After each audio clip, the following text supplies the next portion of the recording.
So the first reason why students have trouble staying centered in their lane is because they're not looking at the right place. And most of the time, they're looking at the lines on the asphalt to guide themselves. If you look at the lines on the left, you'll always be too close to the left. If you look at the lines on the right, you'll be too close to the right. So don't look at the lines to guide yourself, look far at the center of your lane. Even when the road is curving, you look far at the center of your lane. Try to draw yourself an imaginary line that goes from the asphalt to the sky and look there at the level of the horizon. Of course, you're not going to be staring only there. Staring is one of the most common problems with student drivers.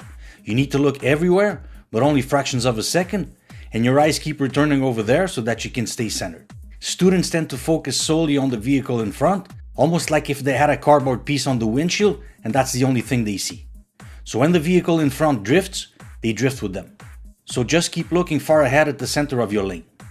Just a side note, this is one of the reasons why the move over law exists, where when passing an emergency vehicle, you should leave a whole lane between you and the vehicle in question if possible.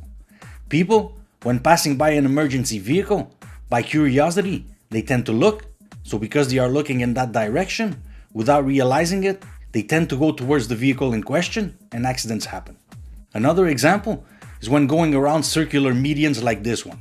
Students tend to look at the concrete border so that they don't hit it, and what happens? They almost hit it.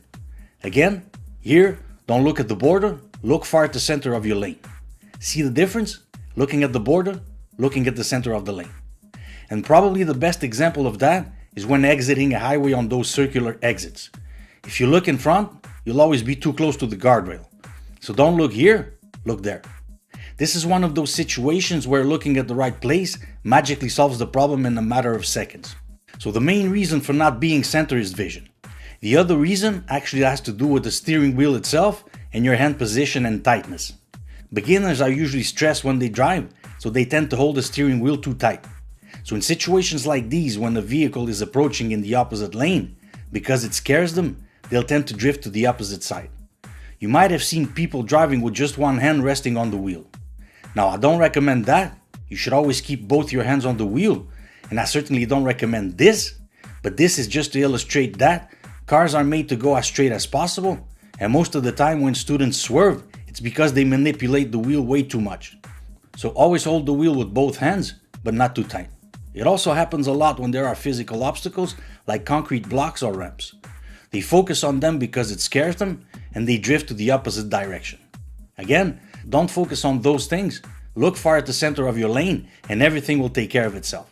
The position of your hands on the wheel will also have an effect.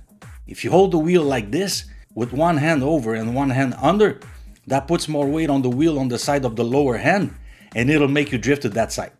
So try to always hold the wheel with your hands level at the 10 past 10 position. One last thing that might make you swerve and is actually not your fault, it's problems with the steering mechanics of the vehicle itself.